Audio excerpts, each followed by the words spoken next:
Boa noite a todos, amigos encarnados e desencarnados. Eu gostaria de agradecer aos amigos mentores espirituais da Casa de Meimei esta oportunidade de estar com os senhores neste momento para nós estudarmos um pedacinho do Evangelho.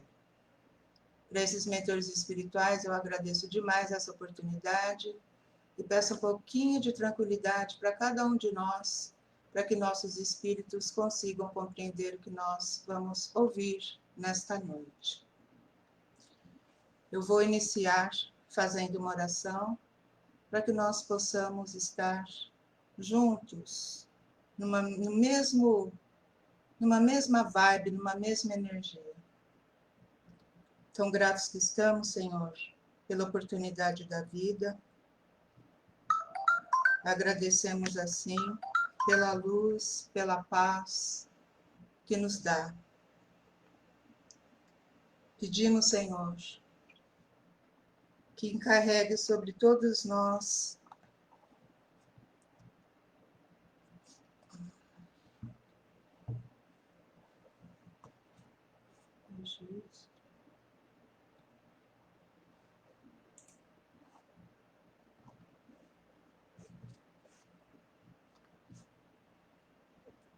Eu acho que deu pau aqui.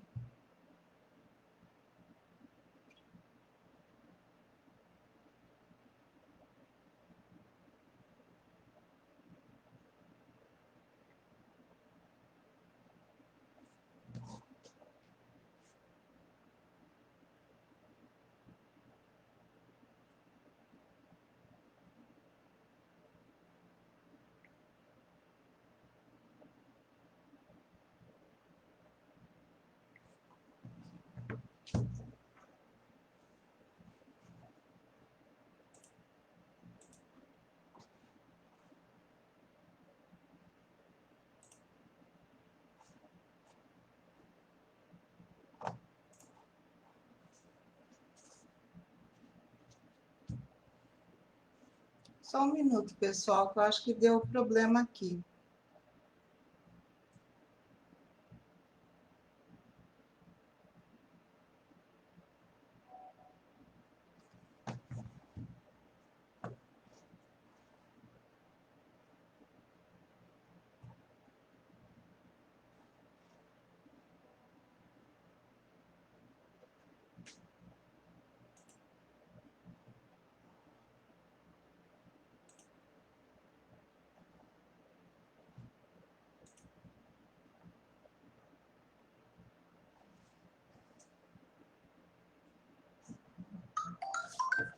Meu Deus.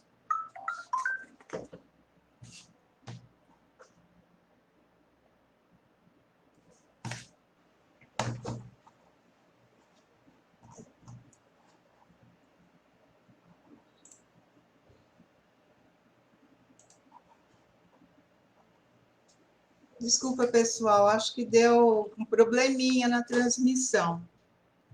Mas vamos lá, eu vou voltar a fazer a oração, porque parece que não conseguiram captar a imagem e o som. Eu espero que agora esteja correto, não é? Então vamos lá. Eu vou fazer uma oração para iniciarmos esse nosso bate-papo de hoje. Então, Senhor, gostaríamos de agradecer a oportunidade da vida e por toda a luz e lição que recebemos, inclusive aquelas as quais não conseguimos compreender. Agradeço por toda a luz, por tudo que somos e por tudo que temos, pelos nossos corpos perfeitos, pelos nossos ouvidos de ouvir, nossos olhos de ver, nossas pernas que nos levam a todos os lugares a que necessitamos. Gratos somos, senhoras e senhores, por tudo. E assim damos início à oração do Pai. Pai nosso que estais nos céus, santificado seja o vosso nome. Venha a nós o vosso reino, seja feita a vossa vontade, aqui na terra como em todo o universo. O pão nosso de cada dia nos dai hoje, Senhor. Perdoai as nossas dívidas, assim como nós procuramos perdoar aos nossos devedores. e não nos deixeis cair, Senhor, em novas e más tentações, mas livrai-nos de todos os males, que assim seja, graças a Deus. O estudo que nós desenvolveremos hoje terá base no livro de Allan Kardec, O Céu e o Inferno, no seu capítulo 5, no item 4, que fala do purgatório.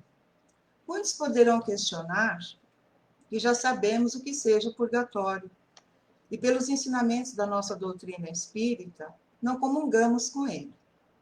Aí eu pergunto, será? Primeiro entendamos o que seja o purgatório.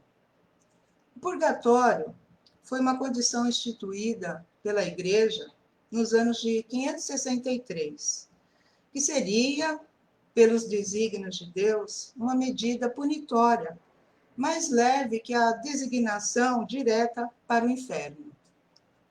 O inferno seria para aqueles que houvessem pecado de uma forma mais forte, hedionda.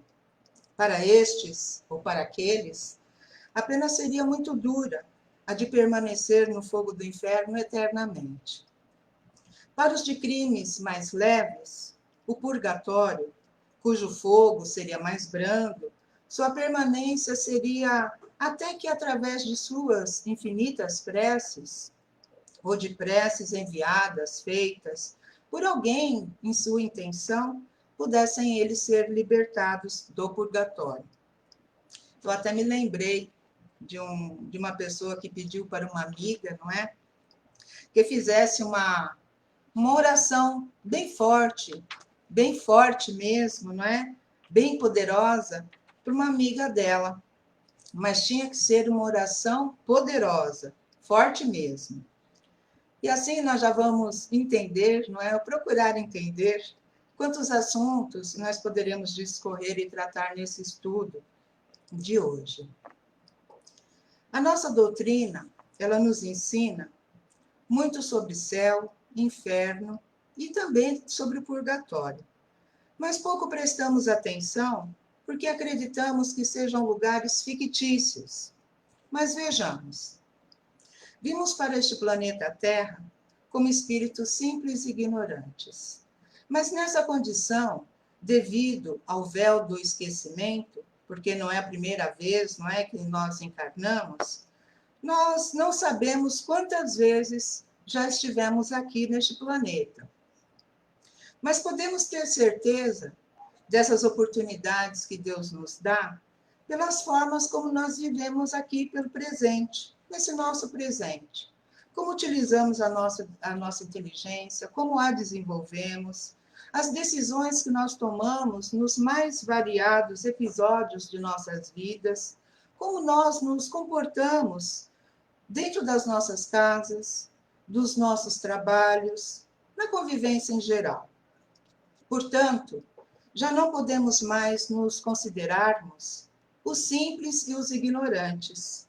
Estamos dotados de inteligência e do nosso livre arbítrio. Mas como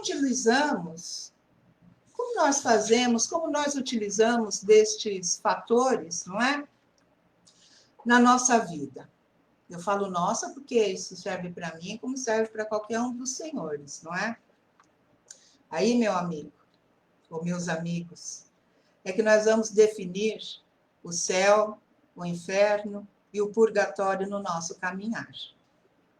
Este planeta no qual nós vivemos é o local destinado para que nós pudéssemos purgar, nos libertarmos de nossas imperfeições, trazida aí de nossas outras encarnações e às vezes desta mesma encarnação. Mas nem sempre nós aproveitamos as oportunidades. Às vezes nos deixamos e ficamos reticentes na vontade de não tomar nenhuma atitude de aprendizado e interiorização. E assim, permanecemos do mesmo jeitão no qual aqui chegamos. Mas o fato é que teremos que voltar um dia, adiando assim a nossa ida para um mundo mais justo. Vamos falar em justeza, não vamos falar em feliz por enquanto, né? Um mundo mais justo, E possivelmente passaremos por situações mais difíceis do que das quais nós passamos hoje. Aí já pensou? Já pensou em repetir tudo novamente por tudo isso que nós já passamos? Complicado, não é? E é aqui que nós definiremos esse nosso local, o nosso cantinho de castigo, o quartinho do pecador, se a gente pudesse falar em pecados, não é? Então, é aqui que nós definiremos nosso local e esse nosso cantinho. Porque nós nos comprometemos conosco mesmo e com Deus, de que a cada encarnação nós tomaríamos ações que nos fizessem espíritos mais puros.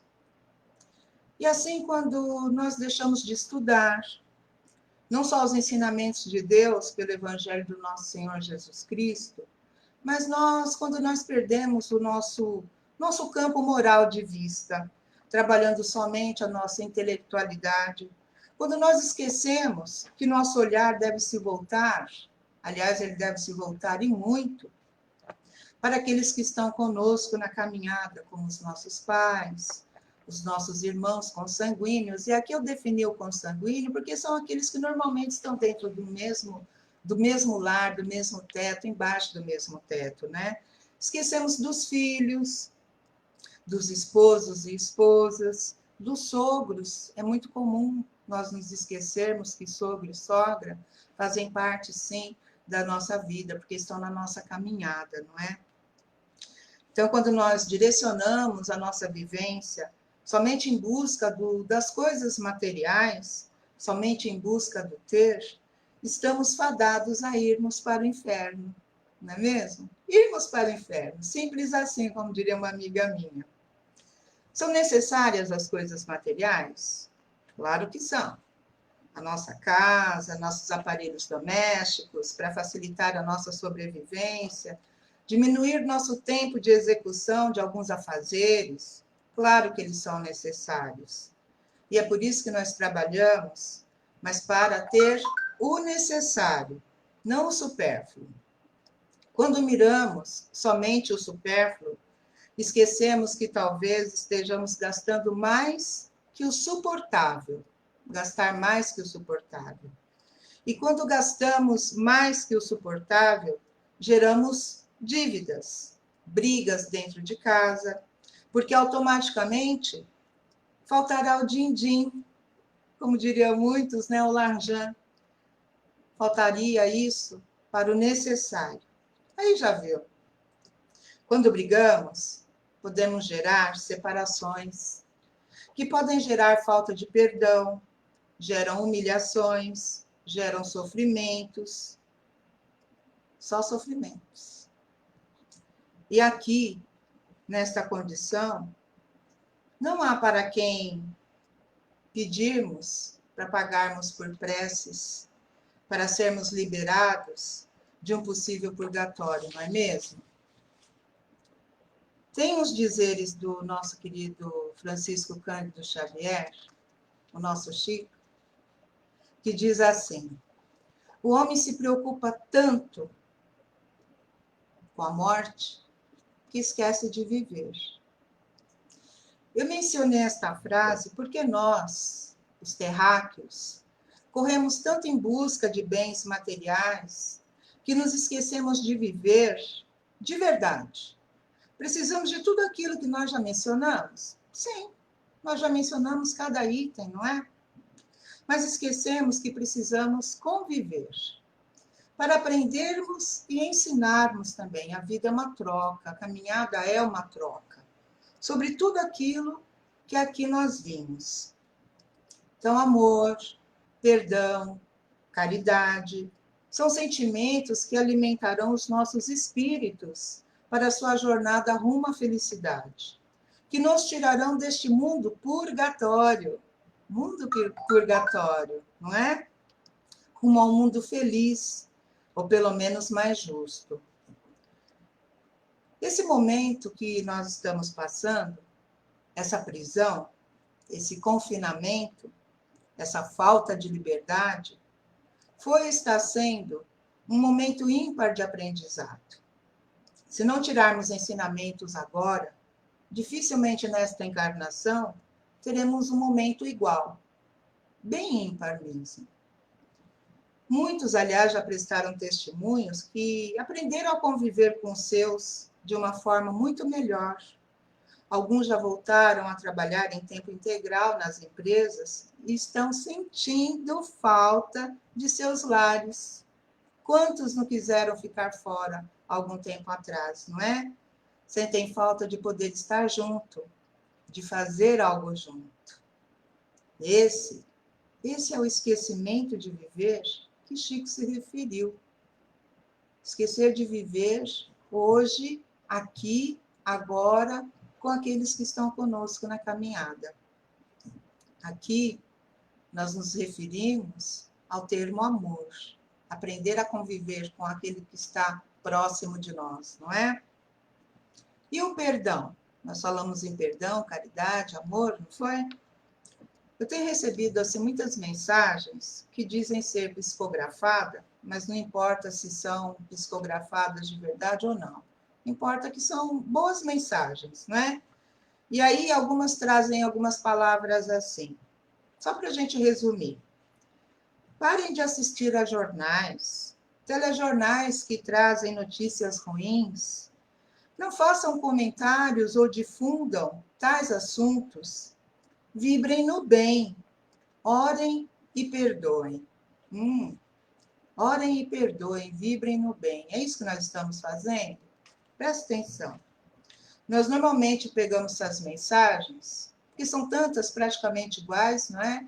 Nós olhamos, lemos e simplesmente deixamos para lá.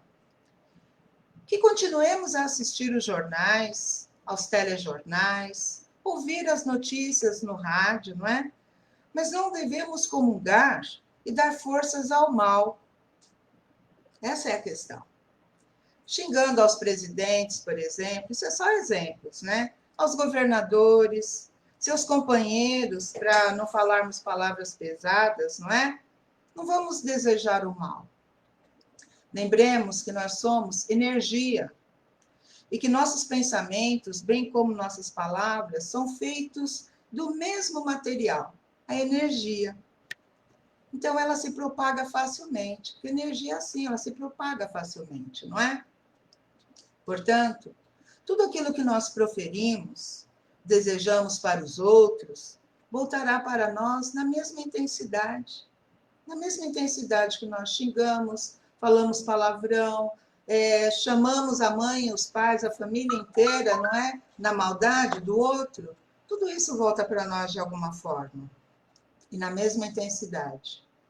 Então, perdoar neste caso é fazermos a caridade, desejando para eles, através do amor de Deus, que eles sejam iluminados para assumirem a responsabilidade a que se destinaram, não é? No seu processo reencarnatório. Eles não, como nós, não é? Nós não fomos lá e ajudamos no processo, né, da reencarnação, então, da mesma forma eles. Dessa forma, orando por eles, pedindo a Deus por eles, né, ouvindo algumas coisas, deixando passar e sair para o outro lado, ou pelo outro lado, não é? Evitando, assim, nós e para nós nos sobrecarregarmos de mais energias negativas, que é o que a gente tem visto muito nos últimos tempos, não é? Então, prestemos atenção em nós mesmos, evitando, assim, julgarmos aos outros, pois não podemos fazer nada nas atitudes deles.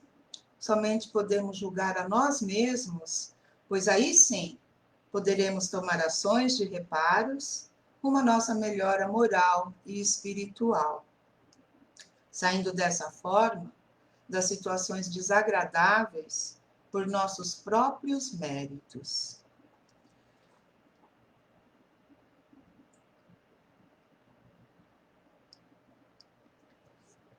Tem uma mensagem de Delphine Girardin, um dos colaboradores do Evangelho segundo o Espiritismo, uma mensagem que foi registrada por Allan Kardec, no capítulo 5, item 24.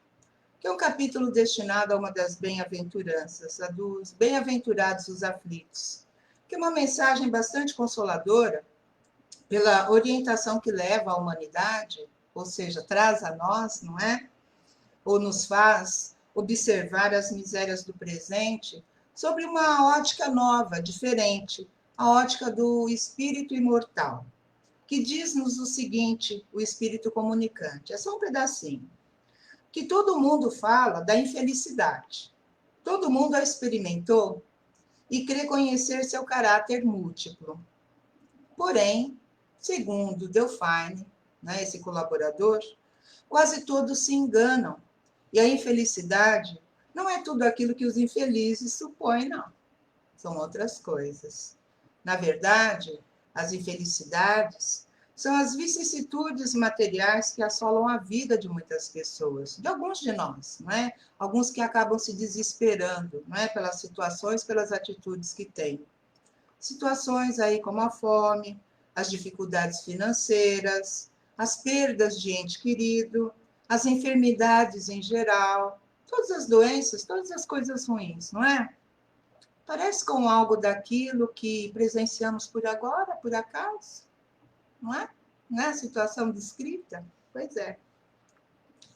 Mas são situações ou dificuldades que só podem pesar como infelicidade na vida daqueles que consideram a plenitude do ser apenas no presente, nessa encarnação, que pensam, não é, na vida, que ela se resume a só um momento, esse momento de agora, o que está vivendo, que se finda com o fenômeno da morte. Mas para nós espíritas, isso não é problema, não é mesmo? Que a gente não acredita na morte, não é? A gente acredita que de um espírito imortal, que a vida é uma sequência de sequência em consequência, não é? E de consequência. Então, nós não podemos nos esquecer, amigos, que Cristo está em nosso meio, sempre. Ele sempre esteve, não é? E seu amor nos fortifica, nos fortificará sempre. Façamos aí um retrato das nossas vidas. Muitas vezes, nós nos sentimos infelizes por não conseguirmos aquilo que nós nem imaginamos que seja supérfluo para nós, esquecendo que temos muitas coisas boas ao nosso lado. Muitas vezes nós temos uma boa casa, uma família maravilhosa, mas nós sempre queremos mais e muito mais. E enquanto nós nos preocupamos com o supérfluo, esquecemos de nos preparar para a verdadeira felicidade, que não está neste mundo, mas sim no plano espiritual, pois estamos neste plano somente de passagem, e nossa vida verdadeira é nos mundos espirituais. Mas devemos nos trabalhar neste mundo, aproveitando todas as oportunidades que se apresentem para nós, porque é aqui que nos trabalharemos rumo a um dia a vida espiritual.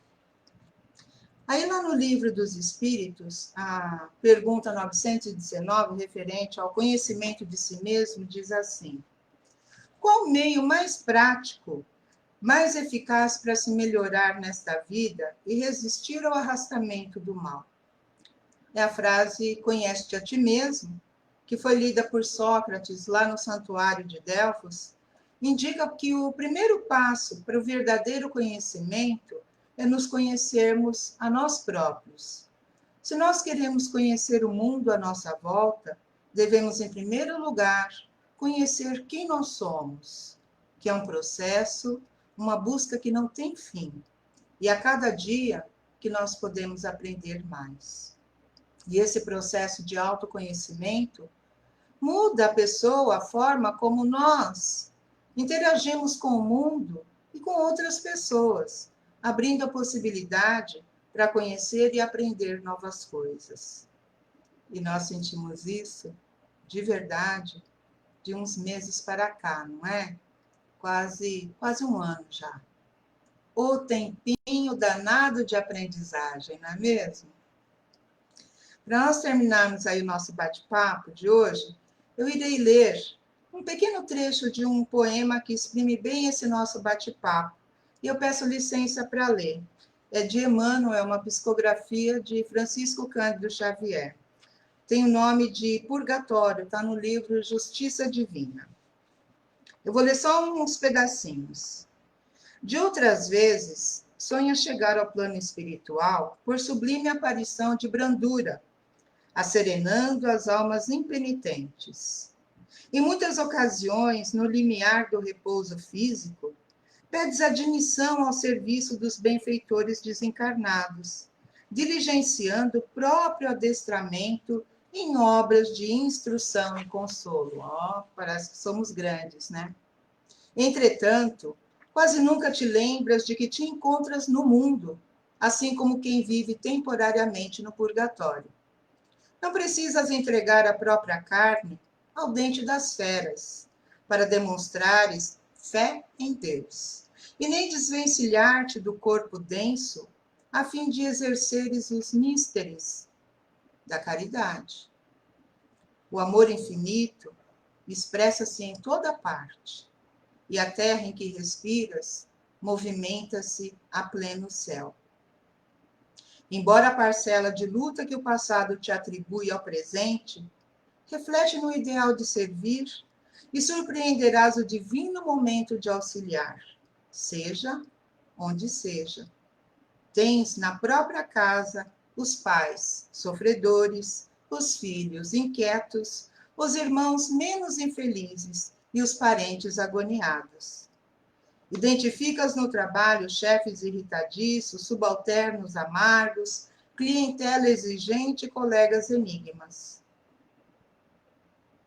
Todos, sem exceção, esperam de ti a migalha de amor e a esmola de paciência. Todos nós, consciências endividadas, estamos nele, o purgatório. O remédio, porém, é o caminho da cura. Amanhã, contudo, é possível que os grandes necessitados sejamos todos nós. Emmanuel, eu li só uns pedaços que eu achei bem pertinente. Então, muito obrigada pela oportunidade e eu vou fazer uma oração final de agradecimento. Obrigada, Senhor, por toda a tranquilidade, pela oportunidade da vida, por todas as lições e por todos os nossos amigos, encarnados e desencarnados, que comungam conosco o mesmo caminhar, a mesma casa, que é o planeta Terra. Muita luz para todos, em nome de Jesus. Muito obrigada. Uma boa noite a todos.